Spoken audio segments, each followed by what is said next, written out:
Ba-da-ba-ba-ba-ba. Hello, hello with Mr. Eric. Monster Trouble by Lane Fredrickson. Illustrations by Michael Robertson. I love the monster illustrations on this first page. Which monster is your favorite? Winifred Schnitzel was never afraid. Not of monsters or ghouls or the noises they made.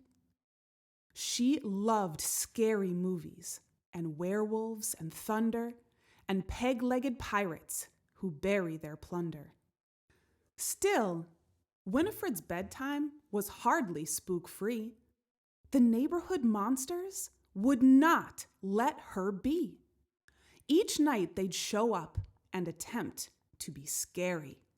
Some would growl, some would belch, some were slimy, some hairy. But all of their monsterly mayhem was moot, because Winifred Schnitzel thought monsters were cute. Still, night after night, all those monsters kept creeping into Winifred's room, interrupting her sleeping. Too tired for math, too exhausted for fun, she finally decided those monsters are done. She ordered a book titled Monsters Beware and constructed the sticky string small monster snare. But that night, the big monsters all showed up first. The sticky string snare got so stretched that it burst. There were monsters on bedposts and stuck to the wall. They made slingshots from string. They were having a ball. Winifred sighed. They were louder than ever. She knew that she needed to try something clever. So she brought in some stinky old Limburger cheese. Ugh.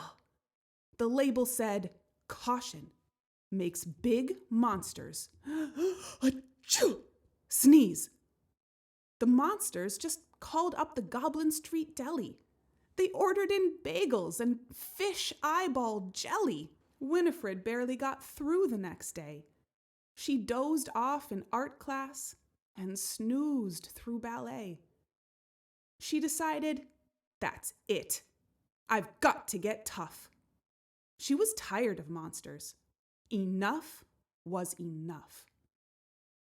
So she built every spook trap in Monsters Beware, and one of her own, called the Prickly Bum Chair. Ouch!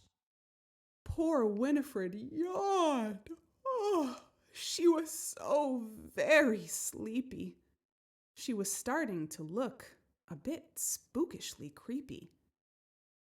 When the monsters showed up with their howling and roaring, Winifred Schnitzel was already snoring. She was dreaming of puppies when a monster went hiss. She reached out and gave it a big, sleepy kiss.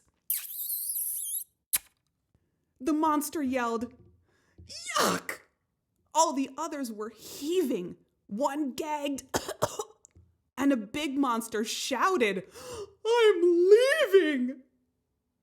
Winifred knew that despite their uniqueness, she'd discovered that monsters have one silly weakness. So she puckered and pouted and kissed them all good. Mwah! Those monsters screamed, "Ah!" running as fast as they could. Now, Winifred sleeps very soundly at night. In the daytime, she's happy and perky and bright. But sometimes she finds that a monster's crept in, right around bedtime, with a monsterly grin. She ignores all the growling and roaring and hissing, since the one thing that all monsters hate most is kissing. The end. Thank you for listening, and happy Halloween!